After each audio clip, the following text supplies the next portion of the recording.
ধেয়ে আসছে ঘূর্ণিঝড় শক্তি। গভীর নিম্নচাপের গর্জনে বাংলাদেশের মতোই কেঁপে উঠছে ভারতের পশ্চিমবঙ্গ ও উড়িষ্যার উপকূল। ভারতীয় আবহাওয়া অধিদপ্তর এ বিষয়ে জানিয়েছে, আজ বৃহস্পতিবার সকালে ওড়িশা উপকূলের কাছে উত্তর পশ্চিম বঙ্গোপসাগরে তৈরি হয়েছে একটি গভীর নিম্নচাপ। এটি ধীরে ধীরে উত্তর ও উত্তর পূর্ব দিকে এগোচ্ছে এবং আজ বিকালের মধ্যেই পশ্চিমবঙ্গ বাংলাদেশ উপকূল অতিক্রম করতে পারে। এই নিম্নচাপের প্রভাবে উত্তাল সমুদ্র, ভারী বৃষ্টি আর ঝড়ো হাওয়া নিয়েই হাজির হতে চলেছে প্রকৃতি।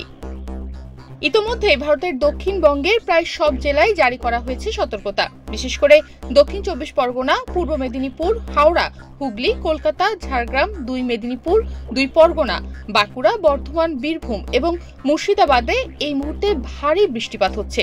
এমনকি ভারতের বিভিন্ন জেলাতে বজ্র বিদ্যুৎ সহ বৃষ্টির সঙ্গে 30 থেকে 40 কিলোমিটার গতিবেগে ঝড়ো বাতাসও বইছে। ভারতের সমুদ্র এখন উত্তাল, তাই মৎস্যজীবীদের সমুদ্রে যাওয়া নিষেধ। নিম্নচাপের কারণে নদী খালগুলোর জলস্তর বাড়তে শুরু করেছে।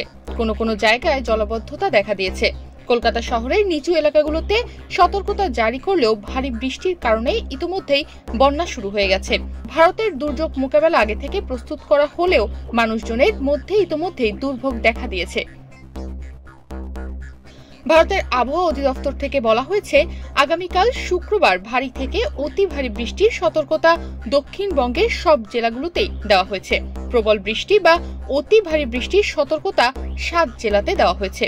পূর্ব ও পশ্চিম বর্ধমান, পূর্ব ও পশ্চিম মেদিনীপুর, বাঁকুড়া, বীরভূম এবং হুগলি জেলাতে 200 কিলোমিটার পর্যন্ত বৃষ্টির আশঙ্কা করছে আবহাওয়া অধিদপ্তর। কলকাতা সহ বাকি জেলাগুলোতে 70 থেকে 110 কিলোমিটার অর্থাৎ ভারী বৃষ্টির সতর্কতাও দেওয়া হয়েছে।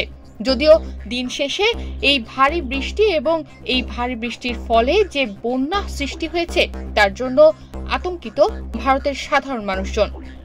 তনিমা রহমান, বাংলাদেশ প্রতিদিন।